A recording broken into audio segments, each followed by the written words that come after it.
My God, super, grabe pa, busy pa sa busy, sobra, grabe, look at that. Hello po, welcome or welcome back dito sa food truck ni RC. For today's episode, samahan niyo po kami dito sa aming Saturday market. As you can see, the sun is up. So tulad ng madalas kong sabihin sa inyo, pag maganda ang weather, automatic, maganda rin ang benta sa food truck ni RC. Needless to say, we needed extra hands to help us out. Thank goodness, meron po kaming Semin, ang boyfriend ni Kylie, to the rescue. O, diba, bumalik kayo? Yung anak ko gusto magpapicture. Saan siya ka? Ito. Yan, anak ko dalawa. Ay, ang pupit! Hello! At syempre, hindi po mawawala ang ating mga Filipino supporter. At alam niyo po na extra happy ako. It's time na meron po tayong mga kababayan na dumadalaw at dumadayo para lang po makasama tayo dito sa food truck ni RC.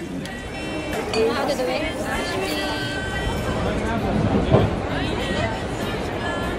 Closing time!